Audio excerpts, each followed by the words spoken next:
이야기에서. 군에 다녀오신 분들은 그런 이야기 한 번쯤 들어봤을 거예요. 내가 있는 부대는 6.25 때 사단기를 빼앗겼다. 그래서 그냥 악을 써서 지금 훈련을 하는 거고 전쟁이 다시 나면 가서 사단기를 되찾아올 거다. 많은 부대가 그 이야기들을 합니다. 그러면 또 어느 부대가 사단기를 대체 빼앗겼느냐? 뭐 그런 이야기도 참 많이 있는데요. 자료를 뭐 이리저리 뒤져봐도 7사단, 소위 북두칠성부대라고 불리는데 칠성부대라고 불리는 그 부대 말고는 사단기를 빼앗긴 곳은 없어요. 뭐 사실은 6.25 초반부에 우리나라 전 부대가 다 괴멸하다시피 부대가 산산조각 나버렸습니다. 재편하고 모였기 때문에 누가 뺏기는지는 모르겠어요. 한 2개 정도는 정확하고 나머지는 6.25 이후에 재편된 부대들이 많아서 진짜 뺏긴 건지는 모르겠습니다. 근데 유명하게 뺏긴 부대가 하나 있습니다. 우리나라 부대가 아니고 미국 31연대라고 미군 부대 중에 공식적으로 중공군한테 부대기를 뺏겨버렸어요. 연대기요. 사단기가 아니고 연대 깃발을 뺏겨버렸습니다. 그게 지금 북경에 있는 군사박물관에 가면 볼 수 있습니다. 뺏어가지고 처음에는 보자기로 썼답니다. 그 병사들이. 근데 나중에 미군 걸 하나 뺏었다 그러니까 장성이 나와가지고 그걸 추스려서 이렇게 박물관에다 다 걸어놨다고 그래요. 근데 그 깃발을 뺏김으로 말미암아서 미국이 아주 곤란해진 그런 역사적인 사건이 하나 있습니다. 그 깃발의 문양이 어떻게 되어 있냐면 지금 미국의 국장처럼 보이는 독수리가 있고요. 독수리가 날개를 펴고 있는데 밑에 발이, 한쪽 발에는 올리브 나뭇잎을, 한쪽 발에는 화살을 붙잡고 있습니다. 평화를 힘으로 지키겠다라고 하는 그런 의미인데 이 독수리 머리 위쪽에 조그마한 흰 곰 한 마리가 그려져 있어요. 이게 왜 거기 있냐 하면 소련의 볼셰비키 혁명이 일어났을 때 이 미군 부대가 소련에 들어간 적이 있습니다. 왜 들어가는지 자세히는 안 써 있는데 그걸 기념하기 위해서 우리가 소련도 밟아보았던 부대다 하고 기념하기 위해서 거기다 그걸 그려놨는데 중공군이 그걸 뺏어서 박물관에다 걸어놓으면서 미국은 이중적인 나라다. 겉으로는 평화를 이야기하지만 실제로는 남의 땅에 함부로 들어가는 나라다 해가지고 그 깃발 하나 때문에 외교적으로 아주 곤란해졌던 그런 일이 있었다고 합니다. 작은 천 조각이지만 상징적인 의미를 가지고 있는, 거기는 그림 하나하나가 상징적인 의미를 가지고 있는 그런 내용이지요. 지난주부터 이어진 이 언약궤에 대한 이야기, 오늘은 5장과 6장을 동시에 보겠습니다. 이 언약궤의 이야기, 언약궤가 대체 뭐냐라고 하는 거지요. 사람들은 이스라엘 사람도 그렇고 블레셋 사람도 그렇고 언약궤에 대해서 오해하고 있습니다. 잘못된 생각을 가지고 있는 것이지요. 자, 블레셋 사람들은 어떻게 생각하느냐? 전쟁에서 이기고 그 언약궤를 뺏어오면서 우리가 이스라엘의 하나님을 소유하게 됐다. 그 나무 상자 자체가 하나님인 거예요. 그 하나님을 우리가 소유하게 됐다.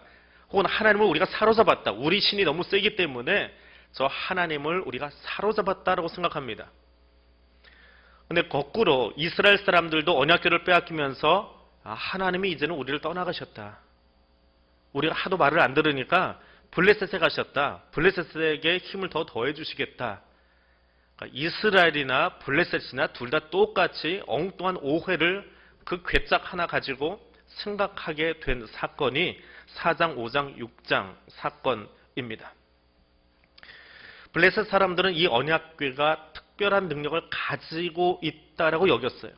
왜냐하면 이 궤가 이스라엘 진영에 들어오자마자 이스라엘 군대가 소리를 지르고 사기가 충천하고 하는 걸 보면서 저게 뭔가 있을 거다. 그런데 있어 보았자 우리가 포로 되기 싫어서 힘을 냈더니 이긴 거예요. 그럼 있기는 있지만 우리의 신보다는 약하다. 그래서 그 언약궤를 다곤 신전에, 다곤 신상 앞에다 갖다 놓습니다.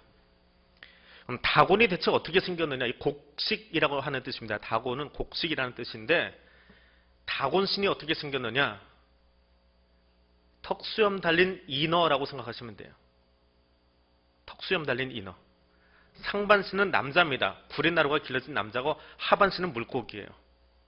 그러니까 턱수염 달린 인어가 다곤이다 생각하시면 돼요. 왜 그렇게 만들었는지는 모르겠지만 이 턱수염 달린 인어가 바알의 아버지로 알려져 있습니다. 참 재밌는 족보지요? 바알의 아버지는 인어입니다. 그것도 남자 인어입니다. 그리고 다산과 풍요의 신으로 알려진 것이 이 다곤신이라고 합니다. 근데 이 다곤신이 이긴 거예요. 그래서 여호와의 언약궤를 자기네 그 신상 앞에다 갖다 놓게 된 것입니다. 기분이 좋았지요. 근데 언약궤의 원래 용도는 이스라엘에게 하나님을 가르쳐주기 위해서 만들어진 거예요. 보이지 않는 하나님을 이스라엘 사람들이 언약궤를 볼 때마다 아무나 볼 수 있는 건 아니에요. 제사장만 보는 것이지만 그 언약궤의 존재를 통해서 하나님이 우리와 함께 하신다라고 하는 것을 상징적으로 보여주는 도구인데 블레셋 사람들이 그렇게 사용하고 있습니다. 자, 그것을 갖다 놓고 다음날 아침에 일찍 가 보니까 어떻게 되었다고요? 구렛나루 얼굴이 몸뚱아리가 인어하고 사람하고 분리가 돼가지고 사람만 그 앞에서 넘어져 있는 거예요. 황급히 일으켜 세워놓습니다.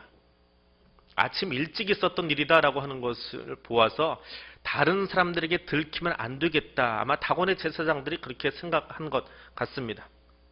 근데 다음날 가서 보니까 어떻게 됐어요? 몸뚱아리만 부러진 게 아니라 손목이 부러져가지고 어디가 있었다고요?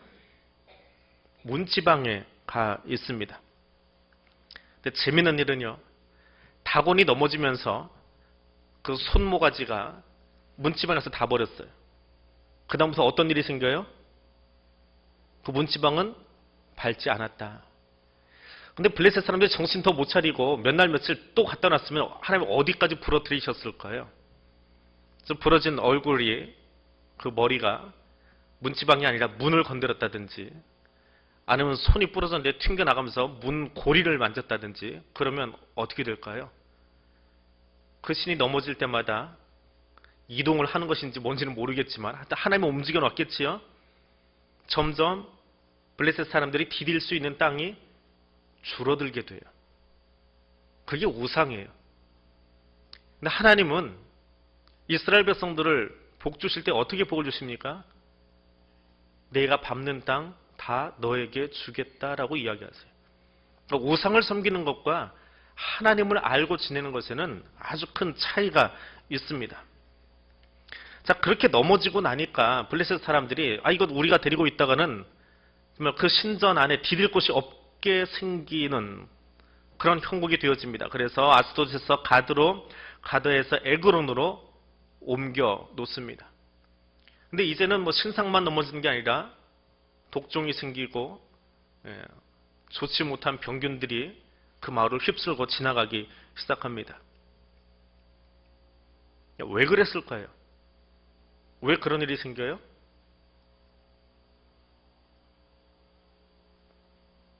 모르셔서 가만히 계시는 거예요? 아니면 피곤해서 그러시는 거예요? 하나님 때문에 하나님이 살아계신다라고 하는 것을 보여주기 위한 거지요. 그러면 블레셋 사람들은 겁이 나서 이 마을에 두지 못하고 저 마을 두지 못하고 또 다른 마을로 옮겨갈 때에 야, 그거 하나님이 하시는 거야. 그 말 누가 해야 되는 거예요? 그거 누가 해줘야 되는 거예요? 이스라엘 사람들이 해줘야지요. 이스라엘 사람들은 뭐 하고 있습니까? 교회가 옮겨가면서 하나님이 우리를 떠나셨다 생각하고 잊어버리고 있어요. 스스로 돌아올 때까지 자기들이 할 일을 하고 있지 않습니다. 세상에 하나님이 하시는 일들이 참 많이 있어요.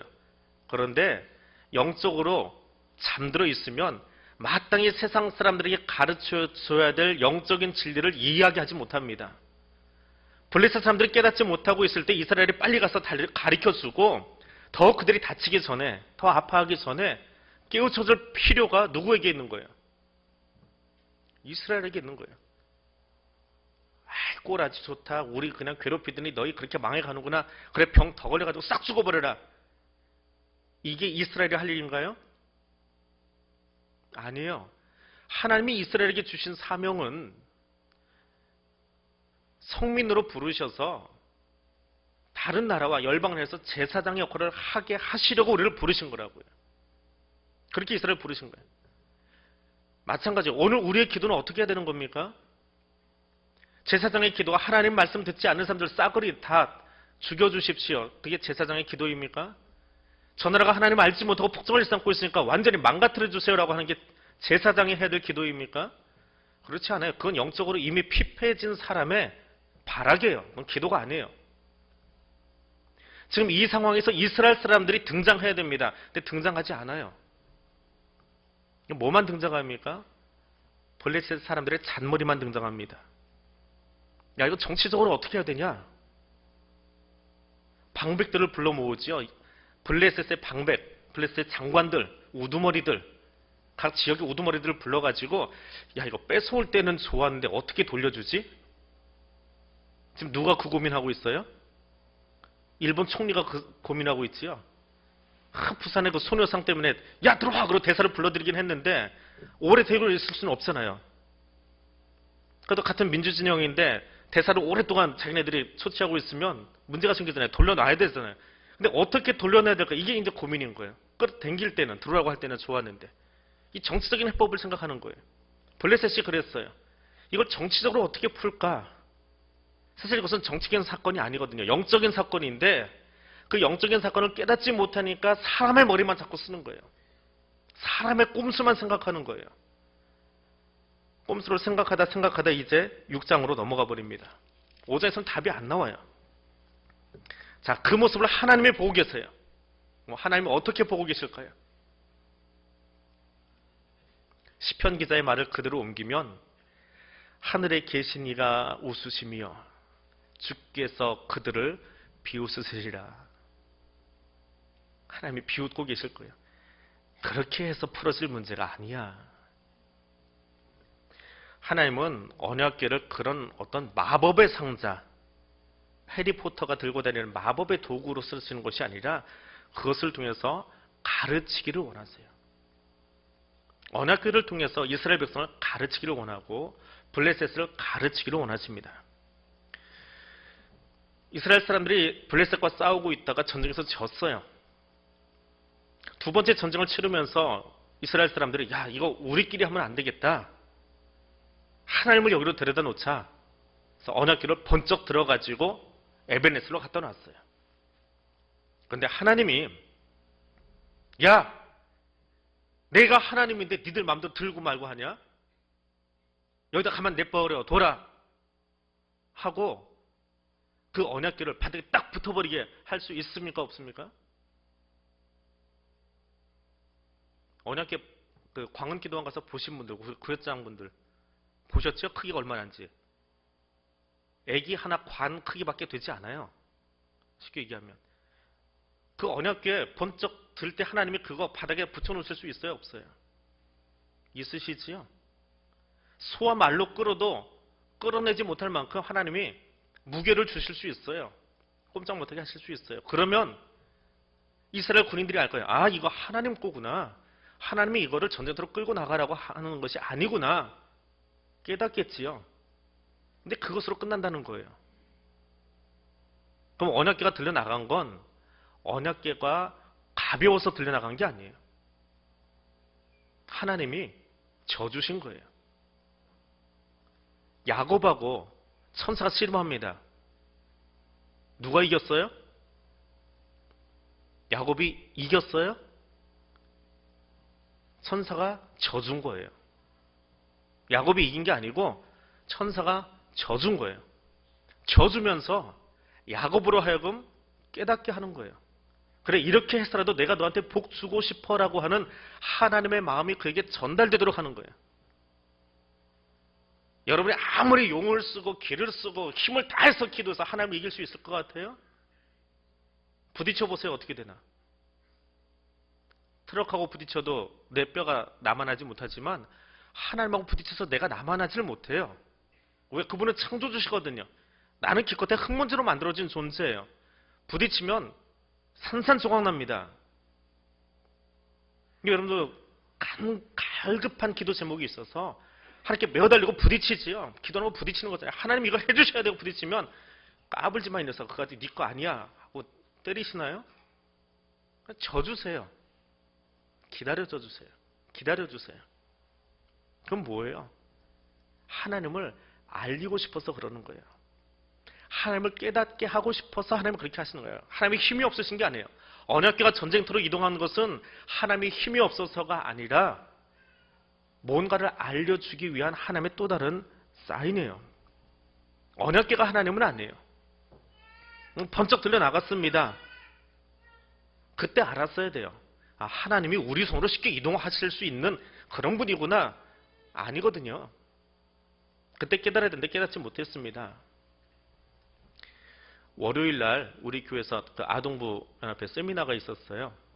이제 두 번째 시간에 후배 중에 하나가 이제 이진원 목사라고 여자 목사인데 재밌는 친구예요. 지금 충무에 교육자원부에서 일하는데 후배는 후배인데 이게 학번 차이가 하도 나가지고 실물을 못 봤어요. 그래서 그 얼굴 좀 보고 싶어가지고 이렇게 강의하기 전에 왔길래 얼굴 보고 인사를 좀 했습니다. 근데 그 친구를 보게 된 게 페이스북에 올라온 사진이 무슨 영화 찍는 사람처럼 이렇게 노란 머리를 하고 한번 사진 찍은 게 있어요. 그게 궁금해서 이제 물어봤습니다. 뭐 하려고 그런 분장을 페이스북에다 공개적으로 올려놨냐 그랬더니 웃으면서 그래요. 처음 교회 부임해서 아동부를 갔더니 유년부가 20명 있더랍니다. 그래서 아이들한테 그랬대요. 너희 전도해가지고 40명만 데려와라. 그럼 내가 너랑 가발 써줄게. 애들이 신나가지고 몇 달 사이에 40명을 모아놨대요. 그래서 그 아이들한테 이제 노란 머리를 쓰고 보여줬답니다. 그 다음에 재밌잖아요. 40명 되니까 전도사님 이거 쓰니까 부장님이 있다가 야 50명 되면 내가 노란 머리 쓸게. 그러니까 장로님 노란 머리 씌우고 싶어가지고 애들이 전도를 또 열심히 하는 거예요. 근데 장로님이 결국 노란 그 머리를 하셨답니다. 그 다음 해는 저는 그런 게 있는지는 모르겠어요. 사진은 못 봤어요. 이제 그 후배한테 얘기만 들었는데 백설공주 복장인데 남자께 있답니다. 여자께 아니고. 그거를 교육위원장 되시는 장로님이 야 너희가 한 80명쯤 되면 내가 그거 입고 너희 앞에서 한번 서줄게 그랬답니다. 근데 이 백설공주 남자 복장은 어떻게 생겼냐면 남자의 굴곡이 다 드러나게 돼 있대요. 그 무슨 굴곡이냐면 똥배가 잘 보이게끔 만들어진 거래요. 다 여기가 붙어가지고 이거는 근데 모양은 백설공주 옷인데 여기가 볼로 나와서 얼마나 웃겨요. 근데 애들이 장로님 그 모습을 보고 싶어가지고 80명을 만들어 놨대요. 망가져주는 거지요. 망가져주면서 그 아이들을 즐겁게 해주고 동기부여를 해주고 뭔가를 해보고 싶다라고 하는 생각을 갖게 해주는 거예요. 청년부의 조문설 장로님이 초록색 머리를 하고 나타나면 아이들이 100명이 될 줄로 믿습니다. 네. 해보시겠습니까? 아, 빨간 머리로. 강지현 전도사님 들으셨지요? 이번 주에 광고 한번 하십시오. 100명 되면 조명설 장로님 빨간 머리 하고 나타나시겠답니다. 하나님이 언약궤를 이동시키셨어요. 가만히 있어도 되는데 이동시키셨어요. 그리고 블레셋에게 빼앗기게 하셨어요. 왜요? 그들을 가르치기 위한 거예요. 무기력한 하나님을 이야기하는 게 아닙니다. 무기력하게 끌려 나온 것이 아니라 일부러 전쟁에 져준 거예요. 그리고 블레셋의 가심으로 블레셋에게 하나님을 가르쳐주기 위한 거예요. 블레셋도 하나님을 알아야 되는 거예요. 너희가 힘이 있어서 다곤이 힘이 있어서 그런 게 아니라 내가 너희 땅에 내가 누구인지 이스라엘을 지키는 출애굽을 지킨 그 하나님이 누구인지를 그들에게도 들려줘야 될 필요가 있는 거예요. 알아야지요. 왜 혼나는지 알아야 될 거 아니에요. 블레셋이. 이유도 없이 혼나게만 하면 돼요. 가르쳐주는 거예요. 가르쳐주고 20년 뒤에 제대로 혼납니다. 가르쳐주는데도 깨닫지 못해서 이 7장 사건하고요. 다시 언약궤 사건이 언제 나오냐 하면 사무엘 하야에 가서 나와요. 다윗이 언약궤 가져갈 때. 그때 가서 깨닫습니다. 하나님이 누구신지 이제 제대로 알려주는데 모르니까 깨닫게 하시는 거예요. 하나님이 누군지 알게 되는 것이 은혜예요. 다른 게 은혜가 아니에요. 주머니가 두둑해지는 것이 아니고 나와 함께 하시는 그 하나님이 누구신지를 아는 거예요. 그분이 창조주 되신 것을 아는 거고 그분이 나의 구원자 되시는 것을 아는 거고 그분이 내 삶 속에 매 순간순간 임마누엘로 함께 하시는 것을 아는 거예요. 에베네셀의 땅은 지라고 있는 땅이 아니에요. 패배하라고 있는 땅이 아니에요. 에베네셀은 어떤 땅이에요? 하나님이 여기까지 도우셨다. 그게 보여져야 될 땅이에요. 그런데 그 백성이 하나님을 알지 못하니까 여기까지 도우셔야 되는 그 에베네셀의 땅이 패배의 장이 되어버리고 마는 거예요. 하나님을 바로 아십시오. 바로 알고 힘써 아십시오. 대충 들어서 알지 마시고 온몸으로 그 하나님을 경험하세요. 언약궤는 그런 사건이에요. 그걸 보여주시려고 만들어 놓은 거예요. 하나님이 참 많이 기다리십니다. 그것이 본문에서 주는 세 번째 메시지예요. 하나님이 기다리십니다. 자, 블레셋이 5장에서는 방백들을 모아서 정치적으로 이 일을 풀어보려고 하다가 이건 정치적인 사건이 아니구나. 우리가 뭔가 잘못했구나. 그래서 자기들의 방식이긴 하지만 제사의 방법을 통해서 이 언약궤를 돌려보내려고 이야기합니다. 그 방법밖에 없다. 제사장과 술사들이 나와서 이제 그렇게 궤를 만들어냅니다. 그런데 이 언약궤와 함께 이동해 오시는 그 하나님이 정말 하나님일까? 정말 참신일까? 우리 다곤씨를 무너뜨리고 우리에게 이 재앙을 내려주신, 우리에게 이 채찍을 드신 그분이 정말 살아있는 신일까? 궁금해지는 거예요. 그래서 말도 안 되는 방법을 하나 찾아냅니다.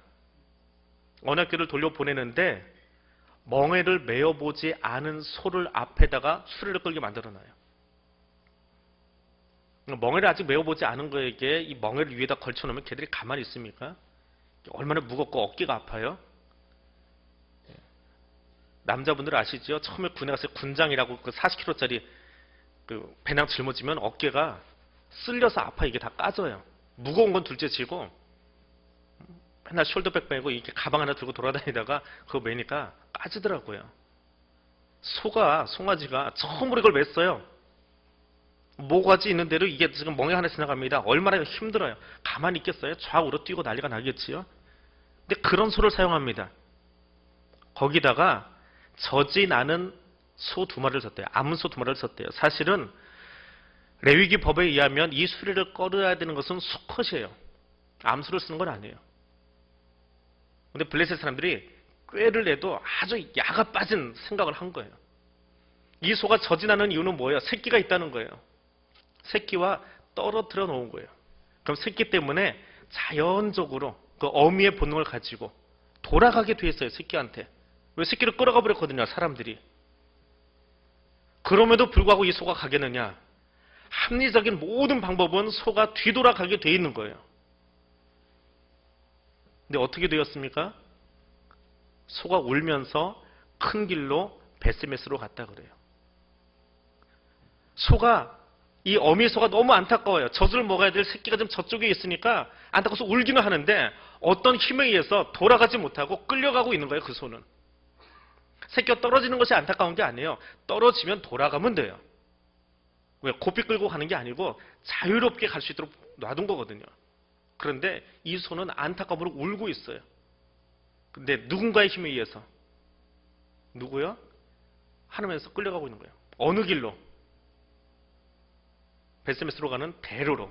가장 빠른 길로. 그러면 블레셋 사람들이 그 모습을 보고 자기들의 잔꾀로 만들어진 일이니까, 그리고 그렇게 했음에도 불구하고 소가 이 수레를 끌고 이스라엘로 가면 저건 참 신이구나라고 인정하기로 했으니까 그럼 어떻게 해야 돼요? 그 인어 아저씨 버리고 하나님께로 와야 되잖아요. 근데 안 와요. 망할 사람은 아무리 들어도 망하게 돼 있습니다. 전도하고 하나님의 말씀 듣고 신앙을 접하고 말씀을 접하고 그러면 다 살아날 것 같아요? 그게 아니더라니까요. 성경에 나와 있어요. 블레셋은 자기들의 꾀로 지금 저 가는 언약궤를 바라보면서 참 신이구나. 저 신이 지금 우리에게 벌을 내렸구나. 그리고 자기네 신 다곤이 그 앞에 손모가지가 부러지고 상반신 부러지면서 넘어진 걸 보았으니까 바꿔야지요. 인어 아저씨 버려야지요. 니느웨 성은요. 요나가 가서 외치잖아요. 사흘길이나 되는 성이지만 하루 만에 뛰어다니면서 니들 하나님 똑바로 알지 않으면 다 죽는다 그러고 소리로 뛰어다녀요. 한 사람 한 사람 만나서 정중하게 말을 한 건 아니고. 그래서 사람들이 변화됐어요. 그건 요나서의 이야기예요. 근데 니느웨가 지금 남아 있습니까? 망해버려요. 요나서 뒤에 책에 보면 야, 너에게 기회를 줬는데도 불구하고 여전히 겉모양이구나. 결국은 니느웨를 향한 심판의 예언이 선포됩니다. 망할 사람은요, 하나님의 말씀을 들어도 망한다니까요. 기적을 보아도 망한다니까요. 나사로가 살아나는 이야기를 보고 예수를 두려워하는 것이 아니라 망할 사람들은 예수를 죽이려고 한다니까요. 그게 사탄이 하는 일이에요. 깨어서 하나님의 말씀을 듣고 그게 분별력이 생겨서 내 안에 받아들이는 것, 내가 예수 믿고 아멘 할 수 있는 것, 그게 은혜예요. 이해돼서 아멘이 되어집니까? 아니요, 때는 이해되지 않지만 하나님 이 말씀을 믿겠습니다라고 하는 고백으로 아멘 할 때도 있어요. 하나님 저 앞에서 고백되어진 저 사건이 아직 나는 경험해보지 않은 사건이지만 나도 그 고백의 사람으로 살고 싶습니다. 나도 동의합니다라고 아멘 하는 수도 있어요. 그게 은혜예요. 아유, 저 간증은 맨날 내가 한 번, 두 번 듣나 신앙생활 40년, 50년 하면서 옛날에 부흥 강선 때도 들었고 작년에도 들었고 똑같은 얘기지 뭐. 그렇게 계속 흘려듣는 사람도 있어요. 누군가는 예수 믿은 지 얼마 안 됐지만 그 말씀이 계속 내 것 되고 싶어서 그게 은혜예요. 믿어지는 게 은혜예요. 하나님이 내 안에 함께 하셔서 믿어지는 게 은혜예요. 블레셋 사람들은 여전히 자기들의 방법을 동원합니다. 금으로 만든 독종 5과 금, 쥐 5마리를 넣습니다. 왜 그걸 넣었을까? 자기들에게 퍼져 있는 이 독종이 아마도 쥐가 돌아다니면서 퍼뜨려 놓은 어떤 병균 때문에 그럴 거다. 그래서 동종치료법이라고 합니다. 민간 의학 중에 병원에 가서 그런 얘기하면 의사들이 화낼 거예요. 민간 방법 중에 미친 개가 사람을 물어가지고 이렇게 다치는 경우가 있잖아요. 광견병 걸린 개가. 그러면 이 사람을 낫게 하는데 어떤 방법을 쓰는지 아십니까? 저도 그 얘기 듣고 얼마나 웃었는지요. 그 물은 개의 털을 뽑아가지고 여기다 얹어놓으면 병이 낫는데요. 그 민간 의료 방법이에요. 여기 금 독종하고 금 쥐가 나타난 이유는 지금 우리 그 마을에 돌아다니면서 병균을 퍼뜨린 이것들을 가장 좋은 금으로 만들어서 신에게 갖다 놓으면, 똑같은 걸 갖다 놓으면 치료해 달라는 거예요. 신에게. 그럼 신이 그 금덩어리를 보고 우리를 치료해 준다라고 여기는 민간 속설이에요. 얼마나 우스꽝스러운 거예요. 예쁜 금덩어리가 존재하긴 하지만 아주 우스꽝스러운 이야기가 지금 나와 있는 거예요. 자, 그런 방법까지 다 동원했어요. 그런 잔머리까지 다 동원했어요. 그래서 하나님 됨을 알았어요. 근데 블레셋만 그랬습니까? 이제 뭐 빨리빨리 와가지고 뭐 중간 이야기는 좀 건너뛰고요. 베세메스에 도착을 합니다. 우리가 노력하지 않았는데 하나님이 오셨어요. 우리가 노력하지 않았는데 그 어렵게 찾으러 전쟁하러 뛰어나가지 않았는데 저절로 들어왔어요. 제 발로. 블레셋 사람들이 갖다 준 거 아니에요. 그건 창피하니까 정치적으로 그렇게 하는 건 말이 안 돼요. 그냥 소가 어떻게 하다 보니까 니들한테 간 거야. 그렇게 만들어 버린 거예요. 우리가 손댄 게 아니고 소가 그냥 간 거야. 그러니까 우리가 한 거 아니야. 블레셋은 그렇게 말할 수 있지요. 아무튼 왔어요. 그러니까 오자마자 그 술에 다 뜯어가지고 불쏘시개로 쓰고 암소를 제물로 갖다 올려놓습니다. 생각나는 대로 하는 거예요. 그냥 예배가 어떤 게 정석인지도 몰라요. 그냥 모양만 있으면 괜찮은 거예요. 속건제 제사는 수송아지를 드리게 되어 있습니다. 암송아지는 특별한 경우에만 드려요. 2종류밖에 없습니다. 이건 좀 속건제로 드려야 될 제사 형태인데 생각나는 대로 하는 거예요. 그냥 이거면 가장 좋은 방법이겠지. 우리는 언약궤만 갖다 놓고 수레는 다 부셔서 태워버리고 송아지 지들이 왔으니까 돌릴 거 뭐 있어? 제발로 걸어왔으니까 이걸로 그냥 번제물 삼지 뭐. 레위기 법이 있음에도 불구하고 말씀이 존재함에도 불구하고 내 생각나는 대로 사는 것. 사무엘서의 배경이 언제라고요? 사사시대예요. 그들의 영적인 모습이 사사시대의 모습이에요. 생각나는 대로 내가 예배를 앞시고 드려놓고는 하나님 예배 잘 드렸지요? 나 이제 돌아갑니다. 안녕히 계세요. 우리 예배 이러지 않습니까? 나 모양 잘 갖추었지요? 오늘도 여기 잘 앉아있다 가지요? 하나님 참 오래 잘 참았습니다. 그래도 예배 잘 드렸어요. 몸이 근질근질하고 힘든데 잘 기다렸어요. 이제 끝났으니까 가겠습니다. 안녕히 계세요. 예배 잘 들으셨습니까? 예, 잘 들으셨으면 돌아가십시오. 근데 하나님이 정말 원하시는 모습이었을지 한번 생각해 보세요. 나의 즉흥적인 형태로 하나님께 드려놓고 이게 예배라고 앉아있는, 하나님이 그 예배 받지 않으십니다. 이스라엘 백성들이 어디까지 나갑니까? 다 태우면서 보니까 옆에 상자가 하나 있어요. 거기 뭐가 들어있습니까? 그 상자에 뭐가 담아져 있었어요? 금덩어리요. 뭐 독종이 됐건 쥐가 됐건 금덩어리. 그럼 요만한 상자에다 담아놨는데 이 옆에 큰 상자 하나 또 있어요. 이거 뭐예요? 큰 상자 하나 더 있어요. 언약궤. 그거 왜 쳐다봤을까요? 그것보다 70명 좋잖아요. 그거 왜 쳐다봤어요? 어떤 학자가 주석 달면서 그걸 써놨습니다. 조그만한 상자에 10개 금덩어리가 있으면 여기는 몇 개나 있을까? 궁금해서 열어봤다는 거예요. 하나님을 만나기 위함이 아니고 절대로 건드리지 말라고. 제사장도 보아서는 안 되는데. 다윗이 나중에 이 언약궤를 옮길 때요. 혹시나 또 실수할까봐 천으로 다 덮어버렸답니다. 종이 일반 천으로 덮고요, 물개 천으로 덮고요, 덮어버렸어요. 사람들이 보거나 만지지 못하게 하려고. 그렇게 조심해서 하나님의 것은 구별해놔야 되라는데 왜 열어봤다고요? 그거하고 비교해서 보니까 여기 물질 여기 들어가 있는 거예요. 물질에 대한 탐심이 이스라엘 백성들이 있었다는 거예요. 똑같은 거예요, 블레셋 사람들하고. 20년 동안 그렇게 기럇 여림에 남아 있습니다. 70명이 죽고 나니까 이 도시가 놀랬어요.